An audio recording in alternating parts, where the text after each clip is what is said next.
શેરા નગરપાલિકાના town hall ખાતે તાલુકા કક્ષાનો રવિ કૃષિ મહોત્સવ યોજાયો હતો. તાલુકા પંચાયતના પ્રમુખ પૂંજીબેન ચારણના અધ્યક્ષસ્થાને યોજાયો હતો.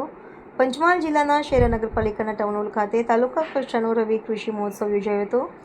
તાલુકા પંચાયતના પ્રમુખ પૂંજીબેન ચારણ અને તાલુકા વિકાસ અધિકારી પાર્થ પટેલ સહિત કૃષિ યુનિવર્સિટીના વૈજ્ઞાનિકો, પશુપાલન ખાતાના વેટરનરી ઓફિસરના હસ્તે દીપ પ્રાગટ્ય કરીને કાર્યક્રમની શરૂઆત કરાઈ હતી. જ્યારે આ રવિ કૃષિ મહોત્સવ કાર્યક્રમમાં તાલુકાના વિવિધ ગામોમાંથી આવેલા ઉપસ્થિત ખેડૂતોને પી.કે. પટેલ દ્વારા ફાર્મર રજિસ્ટ્રી અંગે માહિતી આપી તથા એમ.કે. ડાબી દ્વારા અન્ન જમીન સુધારણા અંગે સોઇલ હેલ્થ કાર્ડ અને પ્રાકૃતિક ખેતી વિશે માહિતી આપી હતી. જ્યારે તાલુકા વિકાસ અધિકારી પાર્થ પટેલે રવિ કૃષિ મહોત્સવ અંગે પ્રાસંગિક માહિતી આપવામાં સાથે વૈજ્ઞાનિકો દ્વારા ખેડૂતોને નવી પેઢીઓ, ખાતરો, ખેત ઓજારો વિશે માહિતી આપવામાં આવી. આજરોજ વિકાસ સપ્તાહ અને રવિ કૃષિ મહોત્સવના ભાગરૂપે આજે 15 તારીખના રોજ નગરપાલિકા હોલ ખાતે તાલુકો શેરાનો વિકાસ સપ્તાહ અને રવિ કૃષિ પાક મહોત્સવનો તાલુકા કક્ષાનો કાર્યક્રમ યોજવામાં આવેલો હતો.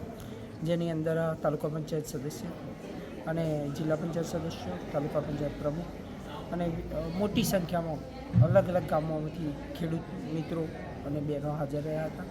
જેમને વૈજ્ઞાનિકો દ્વારા, કૃષિ વૈજ્ઞાનિકો દ્વારા ખેતીને લગતી અલગ અલગ યોજનાઓ વિશે માર્ગદર્શન અપાયું, ખેતી વિશે વિસ્તૃત માર્ગદર્શન કર્યું અને એમને 12 સ્ટોલની પણ વ્યવસ્થા કરેલી છે. જે સ્ટોલ પર મુલાકાત કરશે તો સ્ટોલ પરથી પણ એમને ખેતીને લગતી અલગ અલગ યોજનાઓ વિશે એમને માર્ગદર્શન મળશે અને તમામ લોકોએ સારો એવો સહયોગ આપી અને મોટી સંખ્યામાં લોકો ઉપસ્થિત રહ્યા અને એ બધાને ખેડૂતોને માર્ગદર્શન પૂરું પડ્યું અને એ આશ્રયસર આ પ્રોગ્રામ કરવામાં આવ્યો હતો.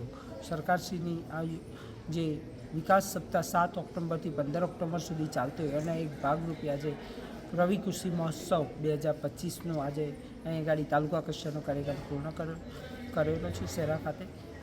જે આજે અહીંયા ગાડી બધા સ્ટોલની મુલાકાત લે અને બધા ખેડૂતોનો લાભ લે એવી આશા છે.